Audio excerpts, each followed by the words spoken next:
Alright, looks like Skadi is out, but I didn't have a lot of time to make her video, or to be honest, I'm gonna be honest with you, I actually made a video for her, but the file got corrupted. So yeah, I'm sorry, it was really my mistake, I didn't saw the button I clicked there. So let's go through what Skadi is, okay? So she's basically a Yggdrasil tier character, a ice, melee, but she can actually change to a range type if you change into her cruise mode, right? Her boat, her jet ski mode. She is Divine Grace, so we'll explain that later, and her skills, her skills are going to be explained later as well. But Skadi has one of the most unique dodge mechanic, right? This is probably the most unique thing I've ever seen in any character. Well, she's ranked T2 in CN, and a lot of people say her cruise, her jet ski mode are basically shit, and that if you have Arctic Abyss Poseidon and her Functor and double S or triple S her, you might as well just get her. And Skadi is gonna get added into the future to the limited pool, right? If you go here, where scan, right? You notice that who was that? Living Soul Osiris is here, right? Living Soul Osiris is here, and Skadi is gonna get added here afterward, right? So she's not meta, so you have a chance of getting spooked by her, honestly. So my opinion on pulling for her is a big no. All right, let's showcase Skadi. So let's talk about her basic attack. First is a 5-hit combo. Very slow, but it's probably one of the highest among most S rank modifier. So this is a recommended thing to do. She had her basic attack is chargeable. You can see a bar right there, and if it disappears, it means that you're all charged up. And when you release, this is considered a skill damage. So if you have any skill effect that increase skill damage, it's gonna help that skill. But are you gonna charge it? It feels like it's not worth it. Skadi skill 1 is one of the strongest attack. It deals around 1,800% ice damage, and this is the thing you want to do. You want to keep spamming, and every time you do it, you're gonna realize you gain a icebreaker mark. That little S mark right there, yeah, the blue mark right there, that is considered icebreaker mark, right? So this is gonna charge up your passive charge attack, the one that we charge for basic attack, by 10%. And your ice damage by 20%, and you can stack up to 3 icebreaker mark, meaning that you get a 30% on the charge attack and 60% on ice damage. There's a few ways skill 1 to gain it, and then the other way to gain it, not few ways, only 2 ways. The other way to gain it is to dodge in attack, right? We're gonna dodge this one. Yeah, we gain 1 right there, right? And Skadi dash also deals damage. If you look at this thing, right? Skadi dash actually does damage. Is it worth doing it? I mean, you're gonna waste your dash. Nah, don't waste it, right? Now we're gonna explain a little bit more about her dash, right? So if you hold it, she's gonna hold this position right here. And any damage that received under this condition is reduced by 60%. Unless we're talking about you have 0 time. 0 time is the effect that goes slow-mo, right? Now she doesn't have 0 time, but if you try to block her attack 0 time, the damage is gonna be 0. Okay, the damage is going to be 0. And if you have an icebreaker mark, you block and you release, she's gonna do a parry. Okay, so pay attention that I'm gonna receive 0 damage over here because of 0 downtime, 0 time. Right, invincibility, and the next one is I'm gonna receive damage.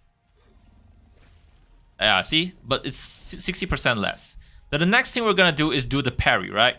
So you're blocking like this, and the moment you attack, you're gonna release it.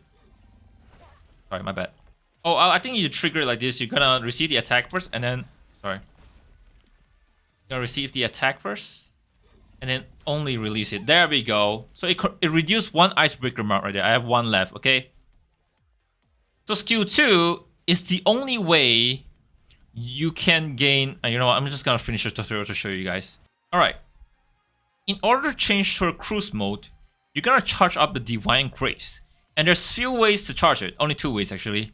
Basic attack, which is very slow. Right, last hit gains a lot. And skill 2. So skill 2, spam skill 2, spam skill 1 every time it's up. So let's try to charge up. And before you become the cruise mode, you wanna build up as much icebreaker mark as possible. Alright, there we go. We're gonna change into the cruise mode, okay? There we go. So the cruise mode changes the basic attack to a 2 missiles, right? It shoots 2 missiles, and it has a timer right there, 15 seconds. And then if it triggers skill 1, it's gonna shoot a rocket launchers and gonna freeze the enemies. in order to make skill 1 available, you must have Icebreaker marked up. So that's why the reason why I asked you to build up. And if you don't have it, you can't shoot it. Alright, let's change to the cruise mode again. It's kind of annoying. You gotta charge up every time to show you guys.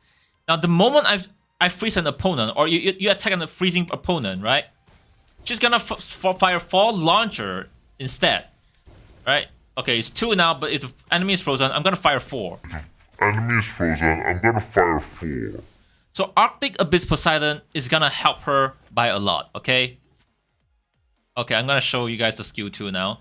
Let me charge up again.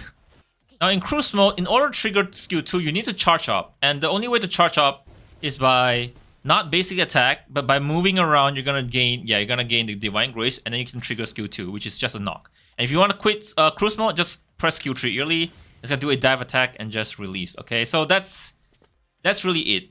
In my opinion, right? A lot of people say Skadi cruise mode sucks. It sucks. It's just a support right there, and having the AI play it is just a support, right? But in my opinion, it can play as a hit and run while you heal. But in this game, if you get good, why do you need to heal, right? And the second thing is that just stay in her base form. If you want to do DPS, the reason why people say her cruise mode sucks is because her basic attack, 1 rocket launcher, is only dealing 150% ice damage, which is very weak. Okay, let's talk about her Functor a little bit, right? If equipped by Skadi, grants the following effect: decrease the ice resistance of enemy hit with Frostbreak or Crystal Smash by 12%. Now let's take a look at what's Frostbreak. If I'm not mistaken, Frostbreak would be her charge attack, right? Her charge attack is called Frostbreak. Where is it? Yeah, this is called Frostbreak. The whole in charge. And then the other one, what was the other one again? Crystal Smash would be skill 2 when you're using cruise mode, right? Oh, there we go. There it is. So any enemy get hit by those skill will get a ice resistance decrease, debuff by 12% for 15 seconds. And the second effect, increase the non-damage over time damage dealt to the enemies with lower ice resistance by 64%, but higher by around 80% if increase. So in my opinion, her Functor isn't worth it. I would recommend you to save for Hera or even Hades, okay? It's not really worth it. You definitely want to go with Iceberg, right? You definitely want to go with Iceberg. Then considering that her cruise mode suck, do not go for Philosopher Fantasies. Increase Divine Grace mod skill by damage by 10% and gain 1 Divine Grace every second. Now, her cruise mode sucks. Why you want to play her cruise mode? So I would recommend, and this is my opinion, right? I would recommend you to get this one. If you're gonna Omega her, definitely Griffin's Pride. But the other one that you want to use is Wondergarn Seal, right? Figure out the direction by yourself. I'm not gonna teach you, right? It's way worth it than that other one. Increase ice damage by 10%, increase critical damage of ice skill and ultimate skill by 20%, increase critical damage by an additional 40% when landing an attack on an enemy in freeze. This is gonna help you when you have Arctic Abyss Poseidon and as well as Skadi, right? So you definitely want to equip this. Now I cannot showcase you her other Aether codes, but yellow sucks. Her cruise mode sucks. Red is also her cruise mode, so it's like a ice resistance something. What you want to do is you want to build blue, and I can't showcase to you right here. The game doesn't allow me, so just build blue. Trust me, you definitely want to build blue. So yeah, Skadi is gonna spook you in the future. So I don't, if you're like madly in love with her, you want her now, go for it. But I don't think she's worth pulling for any F2P out there. So, but again, if you enjoy playing her, go ahead, right? We are people who enjoys playing. I think her mechanics are really interesting, but sadly, her damage isn't, like, her numbers didn't caught up. Anyways, thank you all so much for watching. My next video about Leviathans will be more structured. I'm sorry Skadi isn't so structured. Do forgive me. I know we're still getting a lot of players into the game, and they are like looking for guides, and this video is not so good. I feel bad, but trust me, blue Aether codes all the way. Oh yeah, before I forgot, should you go with Leviathan or Kali for the teammates? Definitely Leviathan, right? If you're using the Sigils and stuff we talk about and dealing more ice damage, definitely want to bring Leviathan. Leviathan is a better choice. Thank you all so much for watching. My name is Zackie, and A is just a gaming channel.